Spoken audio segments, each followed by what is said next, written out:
வணக்கம் மக்களே, நீங்க பாரு கேக்குறது முக்கிய கம்பெனி. நாங்க host joker 2 first look teaser and சில பல பிளாட் அப்டேட்ஸ்லாம் வந்து பார்த்தீங்கன்னா கொடுத்துருக்காங்க. படத்தோட ரிலீஸ் டேட்டுமே பார்த்தீங்கன்னா இப்போதைக்கு கன்ஃபார்ம் ஆகிருக்கு. ஸோ இந்த ஜோக்கர் 2ல நீங்க என்னென்ன எதிர்பார்க்கலாம், மிக முக்கியமாக இந்த டீசர்ல என்னென்ன காமிச்சிருக்காங்க சொல்லி மொத்தமாக பார்த்துருவோம். ஃபர்ஸ்ட் அண்ட் ஃபார்மோஸ்ட் அந்த டீசர்ல வந்து பார்த்தீங்கன்னா நம்ம வாக்கின் ஃபீனிக்ஸ் திரும்ப ஜோக்கரா வர போறதா கன்ஃபார்ம் பண்ணிருக்காங்க. அதை தொடர்ந்து நம்ம லேடி கேகா வந்து பார்த்தீங்கன்னா இப்போதைக்கு ஹார்லி குயினா வர போறாங்க. பல மாசங்கள் இந்த ஒரு விஷயம் வந்து பார்த்தீங்கன்னா ரூமராவே சுத்திட்டு இருந்துச்சு. இப்போதைக்கு இது அஃபிஷியலாவே கன்ஃபார்ம் பண்ணாங்க. லேடி கேகா தான் புது ஹார்லி குயின். அப்ப மார்கெட் ராபி என்னடா ஆனா என் செல்ல குட்டி என்னடா பண்ணீங்க அப்படின்னு சொல்லி நீங்க கேட்கறது புரியுது. அது கம்ப்ளீட்டா டிஃபரெண்டான யூனிவர்ஸ்.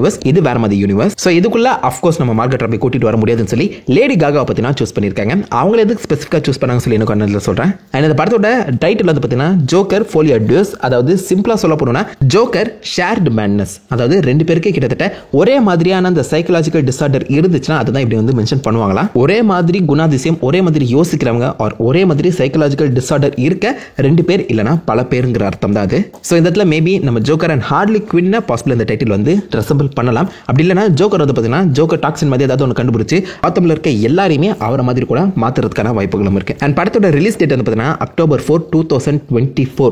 எக்ஸாக்டா 2 வருஷம் இருக்கு இந்த படம் ரிலீஸ் ஆகிறதுக்கு. இன்னும் ப்ரொடக்ஷன் ஸ்டார்ட் ஆகல. ஜஸ்ட் ஸ்கிரிப்டுக்கு மட்டும் நம்ம டாட் ஃபிலிப்ஸ் முடிச்சு வாக்கின் ஃபீனிக்ஸ் கிட்ட சொல்ல அவர் வந்து பாத்தீங்கன்னா ஃபுல் ஸ்கிரீன் பிளேயும் படிச்சு அக்செப்ட் பண்ணிருக்காரு. ஸோ வாக்கின் ஃபீனிக்ஸே இந்த டைட்டில் வந்து அக்செப்ட் பண்ணிருக்காங்க. காரணத்தினால கண்டிப்பா அந்த படமும் நல்லா இருக்கும் தான் நினைச்சிட்டு இருக்காங்க. ஏன்னா போன படம் வந்து பாத்தீங்கன்னா ரொம்பவே கம்மி பட்ஜெட் 50 to 60 மில்லியன்ல எடுத்து 1 பில்லியன் அடிச்சது. ப்ராஃபிட் மார்ஜின் வேற மாதிரி எகிரிச்சு. அப்படி பார்க்கும்போது இந்த படத்தோட அந்த குவாலிட்டியுமே சரி, அதே மாதிரி படத்தோட பட்ஜெட்டுமே அதிகப்படுத்த தான் போறாங்க. வாக்கின் ஃபீனிக்ஸ் ஆக்சுவலா $20 மில்லியன் கேட்கிறாராம் இந்த படத்துல நடிக்கிறதுக்கு. கண்டிப்பா WB கொடுத்து தான் ஆகணும். வாக்கின் ஃபீனிக்ஸை ரீகாஸ்ட்லாம் பண்ணவே முடியாது. ஆல்சோ போன படம் வந்து பார்த்தீங்கன்னா ப்ராஃபிட் மார்ஜின் அதிகமாக எடுத்து கொடுத்துருக்கல. ஸோ அதனால இந்த படத்தோட பட்ஜெட்டுமே அதிகமாக தான் போகுது. அந்த பட்ஜெட் அதிகமாகிறது படத்தை எந்த ஒரு வகையிலுமே பாதிக்கக்கூடாதுன்னு நினைக்கிறேன். ஏன்னா போன தடவை 50 மில்லியன்ல ஏற்றதுக்கான காரணம் நிறைய ப்ராக்டிகல் எஃபெக்ட்ஸ் வந்து பார்த்தீங்கன்னா கொடுக்க ட்ரை பண்ணாங்க. VFX முடிஞ்ச அளவுக்கு கம்மி பண்ண தான் பார்த்தாங்க. ஸோ அதே தான் இந்த படத்துலையுமே இருக்கணும். பொறுத்து வந்து பார்ப்போம். இந்த படத்தோட பேசிக் அவுட்லைனை கொடுத்துருக்காங்க. ஸோ படம் முழுக்க ஆர்க்கம் அசைலம்ல தான் நடக்க போதான். ஸோ அந்த இடத்துல தான் நம்ம ஹார்லி குயினை ஆக்சுவலா ஜோக்கர் வந்து மீட் பண்ண போறாரு. போன படத்தோட முடிவே ஆக்சுவலா ஆர்க்கம் அசைலம்ல தான் முடிஞ்சிருக்கும். ஸோ அந்த இடத்துல நம்ம ஜோக்கர் வந்து பார்த்தீங்கன்னா ஆப்போசிட்ல இருக்க ஒரு சைக்காட்டிஸ்ட்டை பார்த்து சிரிச்சிட்டு இருப்பாரு. நான் எதுக்கு சிரிக்கிறேன்னு உங்களுக்கு புரியாதுன்னு சொல்லி அவர் சந்தோஷமா ஜாலியா பாட்டு டான்ஸ் ஆடிக்கிட்டே வெளில நடந்து வரும்போது அவருடைய காலை நீங்க நோட் பண்ணி பார்த்தீங்கன்னா ஃபுல் பிளட் ரத்த கரையா தான் இருக்கும். இதே மூலமா ஜோக்கர் அவரை செக் பண்ணிட்டு இருந்தா சைக்காட்டிஸ்ட்டை போட்டு தள்ளிட்டாருன்னு சொல்லி லைட்டா எம்ப்ளை பண்றாங்க. அண்ட் அஃப்கோர்ஸ் அந்த சைக்காட்டிஸ்ட் இடத்துக்கு வேற ஒருத்தவங்க வரணும்ல. டெக்னிக்கலா ஹார்லி குவின்சல் தான் வந்து பார்த்தீங்கன்னா அந்த சைக்காட்டிஸ்ட் இடத்துக்கு வருவாங்க நம்புறேன். ஸோ அப்படி தான் இந்த ஹார்லி குவின் அண்ட் ஜோக்கருக்குள்ள பார்த்தீங்கன்னா ரிலேஷன்ஷிப் ஸ்டார்ட் ஆகணும். பட் போன ஜோக்கர் படம் பார்த்தீங்கன்னா ஸ்டாண்டர்டானாவே பக்காவா ஒர்க் அவுட் ஆகும். ஏன்னா அந்த படத்தோட எண்டிங் எப்படி இன்டர்பிரேட் பண்றது, அது எப்படி முடிஞ்சிச்சுன்னு சொல்லி எல்லாருக்குமே ஒரு தனித்தனி பாயிண்ட் ஆஃப் வியூ கண்டிப்பா இருக்கும். அந்த மொத்த கதையுமே அதே ஆர்டர்ல தான் நடந்து இப்போதைக்கு ஆர்க்கம் அசைலமுக்குள்ள ஜோக்கர் வந்திருக்கான்னு சொல்லி சில பேர் நினைச்சிருப்பீங்க. இன்னும் சில பேர் நிஜமாலே ஜோக்கருக்கு அந்த மென்டல் டிசார்டர் இருக்கு, இந்த படம் முழுக்கவே ஜோக்கரோட மைண்ட்ல நடந்தது தான் அப்படிங்கிற மாதிரி கூட பார்த்தீங்கன்னா யோசிச்சிருப்பீங்க. ஸோ இந்த மாதிரி எல்லாருக்குமே தனித்தனி எண்டிங்கை வந்து இந்த படம் வந்து கொடுத்துச்சுன்னு சொல்லலாம். ஸோ அதுவே இந்த படத்தோட ஒரு மிகப்பெரிய ப்ளஸ் பாயிண்ட். ஸோ அதை ஃபாலோ பண்ணி இப்போதைக்கு செகண்ட் பார்ட் வரும்போது அந்த ப்ரீவியஸ் படத்தோட அந்த ஒரு ஓப்பன் எண்டிங்கிற ஒரு விஷயம் கம்ப்ளீட்டாவே மறுக்கப்படுது. ஸோ அது எப்படி இந்த டாட் ஃபிலிப்ஸ் ஹேண்டில் பண்ண போறாருன்னு பொறுத்து வந்து பார்ப்போம். இந்த படத்தில் ஆப்வியஸ்லி நம்ம லேடிக்காக ஹார்லி குயின்ஸலா பாசிட்டிவ் சைக்காட்டிஸ்டா உள்ள வந்து நம்ம ஜோக்கர் கூட ஒன்னா சேர்ந்து பாசிட்டிவ் இந்த ஆர்க்கம் அசைலமே கண்ட்ரோல் எடுக்கலாம். அதுக்கேற்ற மாதிரி அந்த ஜோக்கரோட அந்த டீசர்லேயும் நீங்க பார்த்தீங்கன்னா ஃபுல்லா பேக்ரவுண்ட்ல பிங்க் அண்ட் ரெட் கலர் தான் காமிக்கப்பட்டிருக்கும். ஸோ பிளட் அண்ட் கோர் கொஞ்சம் அதிகமாக தான் இருக்கும் போது போன படமே R-rated படம் தான். ஸோ அதுக்கேற்ற மாதிரி அந்த கண்டென்ட்டுமே இருக்கும் அண்ட் R-rated அந்த படமே டிமாண்ட் பண்ணியிருக்கும். ஸோ அதே மாதிரி இப்போதைக்கு இதை வரப்போற படத்தில் ஏகப்பட்ட டெத்ஸ் அண்ட் கில்ஸ் வந்து பார்த்தீங்கன்னா இருக்க போதான். போன படத்தை விட இந்த படத்தில் இன்னும் டபுள் R-rated கண்டென்ட்லாம் இருக்குங்கிற மாதிரியும் பேசிட்டு இருக்காங்க. ஸோ பொறுத்தது பார்ப்போம் அது எப்படி அமைய போகுதுன்னு. அந்த டீசர்ல நீங்க வந்து பார்க்கும்போது ஜோக்கர் வந்து பார்த்தீங்கன்னா அவருடைய அந்த கோட் சூட் போட்டிருக்காரு. பட் லேடிக்காக வந்து பார்த்தீங்கன்னா ஏதோ ஒரு ஃபுல் ஃப்ராக் வந்து போட்டிருக்காங்க. மோர்லைக் ஒரு டான்சிங் சூட் மாதிரி இருக்கும். ஏன் அப்படி போட்டிருக்காங்க நீங்க கேட்டீங்கன்னா இந்த படம் ஒரு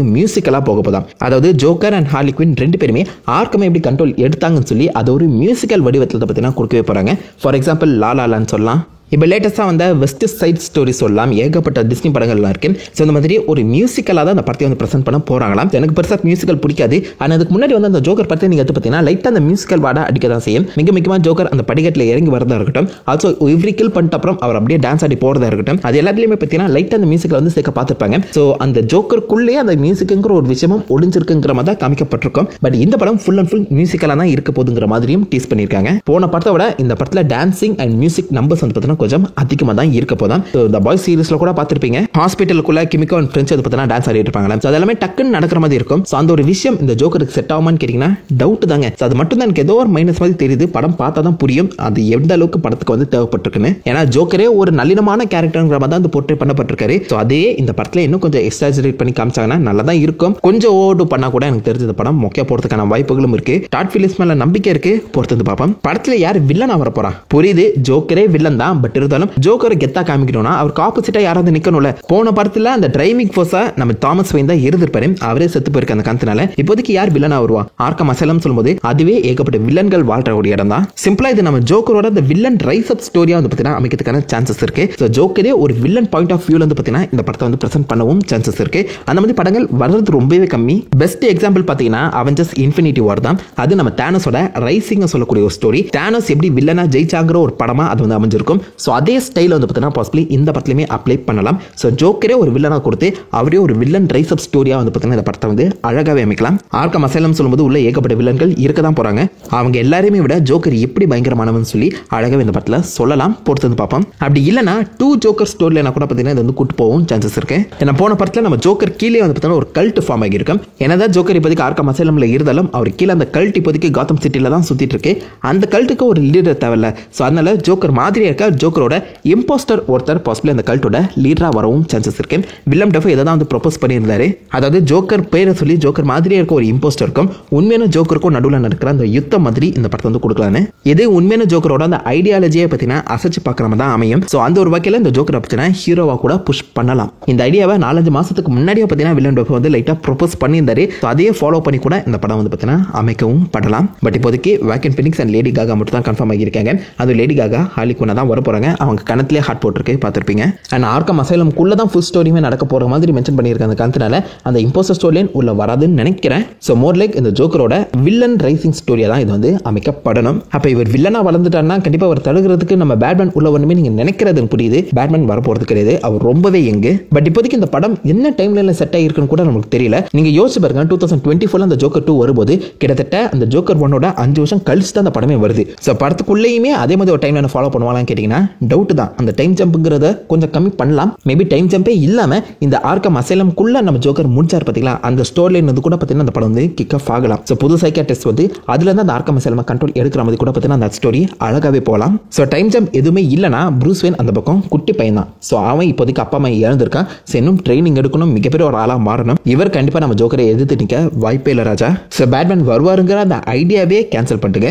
பட் பேட்மேனை லைட்டா வேற எங்கேயாவது டீஸ் பண்ணலாம். கண்டிப்பா இந்த ப்ரூஸ் வேனை பத்தி சில விஷயங்கள் பேசப்படலாம். ஸோ படம் பார்த்தா தான் தெரியும். பட் ஓவராலா பார்க்கும்போது இந்த படம் கண்டிப்பா நல்லா இருக்கும் நம்புறேன். ஜோக்கர் 1 அந்த அளவுக்கு ஒரு இம்பாக்டை கிரியேட் பண்ணி வந்துச்சு. அந்த படம் பார்த்த நிறைய பேருக்கு ஒரு வாரம் ஜோக்கர் தான் மண்டியிலே ஓடிட்டு இருந்திருக்கும். ஸோ அதே மாதிரி இப்போதைக்கு ஜானரே கம்ப்ளீட்டா மாத்துறாங்க. ஒரு மியூசிக்கல் படமா பத்தி தான் கொடுக்க போறாங்க. ஸோ அது என்ன மாதிரி அமைய போகுதுன்னு சத்தியம் ஐடியால ஒரு ஃபன் ஃபேக்ட் என்ன தெரியுமா? ஆக்சுவலா Lady Gaga Birds of Prey படத்துல பாய்சன் ஐடியா வர வேண்டியதான். நம்ம மார்கரெட் ராபி லேடி காகா கிட்ட போய் பேசியிருக்காங்க. பட் லேடி காகா அதை ரிஜெக்ட் பண்ணி இப்போதைக்கு மார்கரெட் ராபிக்கே போட்டி போடக்கூடிய ஹார்லி குயினா வந்திருக்காங்க. பக்கா பிளான் போலனா. ஸோ எனிவேஸ் நீங்கள் என்ன நினைக்கிறீங்க? எத்தனை பேர் இந்த ஜோக்கர் 2க்காக வெயிட் பண்ணிட்டு இருக்கீங்கன்னு சொல்லி மறக்காம கீழே கமெண்ட்ல ஒரு ஜோக்கர் சிம்பிள் போடுறது மட்டும் இல்லாமல் அந்த லைக் பண்ணி தட்டி விடுங்க. நான் உங்களுக்கு நல்ல ஒரு ஆசமான வீடியோ லிமிட் பண்ணிட்டு இருந்திருக்கேன். Have fun guys. வாட்